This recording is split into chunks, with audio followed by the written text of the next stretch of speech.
दोस्तों नमस्कार।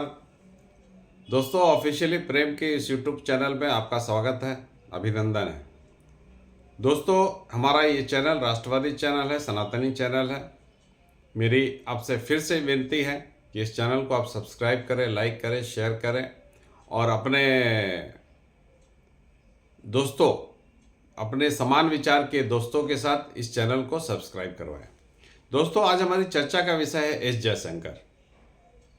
एस जयशंकर, अजीत डोभाल, ये दो तीन व्यक्ति ऐसे हैं जिसके कारण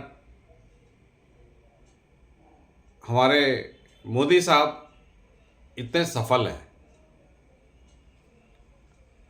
एस जयशंकर फॉरेन सेक्रेटरी के पद से रिटायर होकर किसी टाटा की कंपनी के बोर्ड ऑफ डायरेक्टर में नौकरी करने चले गए थे, लेकिन उसके टैलेंट को मोदी जी ने पहचाना, उन्हें वापस बुलाया और विदेश मंत्री का पद दिया।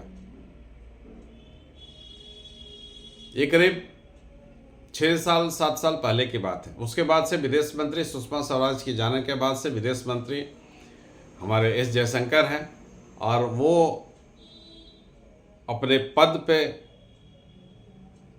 पद की गरिमा के साथ पूरा न्याय कर रहे हैं। और उनका जो हाजिर जवाब है दोस्तों, किसी भी सवाल पे उनका जो एक लाइन का हाजिर जवाब होता है वो काबिले तारीफ रहता है। पिछले दिनों वो यूरोप के म्यूनिक शहर में थे, जर्मनी का शहर है म्यूनिक, वहाँ पे थे। वहाँ पे म्यूनिक सिक्योरिटी काउंसिल का एक सालाना जलसा होता है, अधिवेशन होता है, जहाँ पे पूरे वर्ल्ड लेवल से लीडर बुलाए जाते हैं, उनके विचार लिए जाते हैं, आपसी आलोचना होती है, किसी भी विषय पर किनके क्या विचार हैं, वहाँ पे मंथन होता है। तो दोस्तों इसी सिलसिले में एस जयशंकर गए थे वहाँ पे और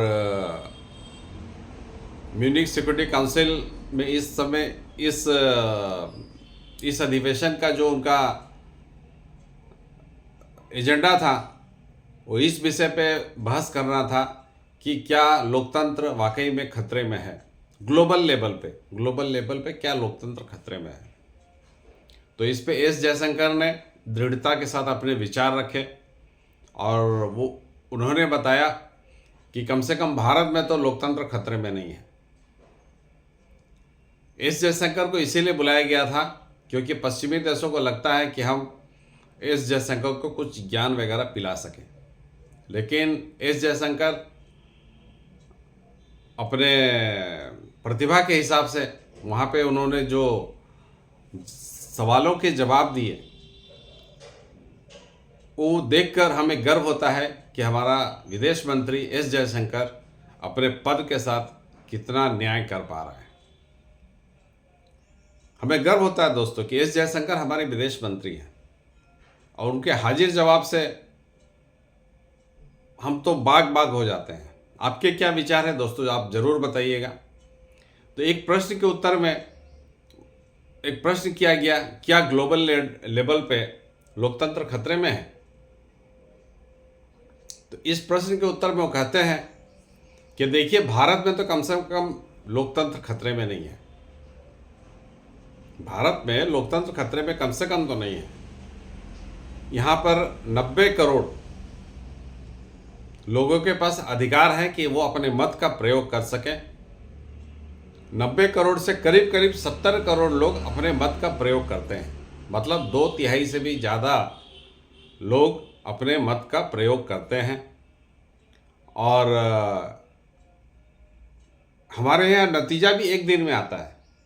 सबसे बड़ी चीज़ है, एक दिन में ही सवेरे से गिनती चालू होती है और दोपहर के बाद रुझान क्लियर होने लगते हैं, शाम तक सारे नतीजे आ जाते हैं।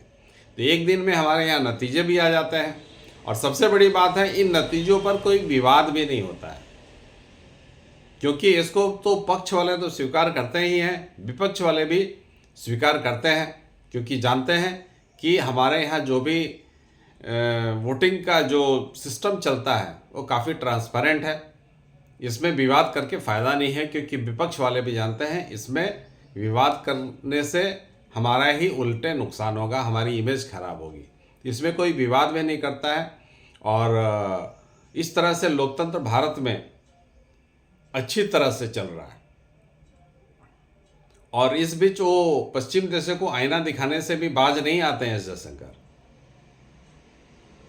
वो कहते हैं कि पश्चिम के देश तो अपने यहाँ लोकतंत्र लागू करते हैं, लेकिन जो गरीब देश है, थर्ड वर्ल्ड वाली कंट्री है, गरीब देश है, जहाँ पे वो काफ़ी चंदा वगैरह देते हैं, तो वहाँ पे वो लोकतांत्रिक तरीके से जो सरकार चुनी जाती है उसे अपदस्थ कर देते हैं। उनका इशारा बांग्लादेश के तरफ था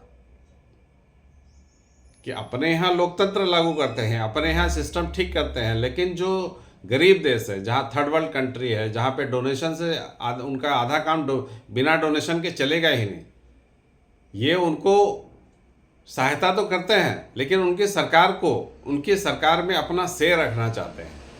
इसी के कारण जब इच्छा होता है उन कमज़ोर सरकारों को वो गिराने से बाज भी नहीं आते हैं। तो ये पश्चिम देशों को आईना दिखाया।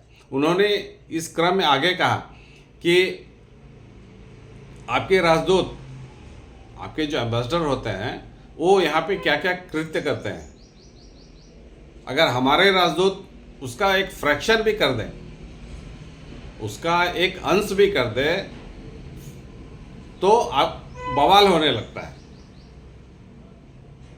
उनका इशारा बांग्लादेश में जो अभी पिछले दिनों सत्ता परिवर्तन किया गया अवैध तरीके से, उसकी तरफ था।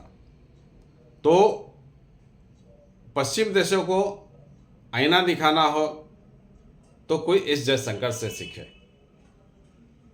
और मोदी जी के इस कार्यकाल में पहले सुषमा स्वराज रही, उसके बाद एस जयशंकर रहे। तो एस जयशंकर जिस हिसाब से फ्रंट फुट पे जाके चौके छक्के लगाते हैं, भारत के पक्ष को रखते हैं, वो एक काबिल तारीफ वाला विषय है। और वो अपने पद के साथ पूरी तरह से न्याय कर पा रहे हैं। इसके लिए उनको देख के हमें काफ़ी गौरव वाली फीलिंग आती है दोस्तों। तो मेरी इच्छा है कि एस जयशंकर आने वाले कई वर्षों तक इस पद पे बने रहें और भारत की शान में कसीदे कसते रहें। फिलहाल दोस्तों इतना ही। ये एपिसोड आपको कैसा लगा आप ज़रूर बताएं हमें।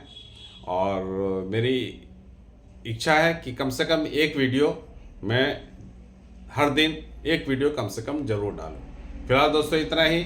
आप फिर से विनती है, इस चैनल को लाइक करें, शेयर करें और सब्सक्राइब करें। जय श्री राम दोस्तों।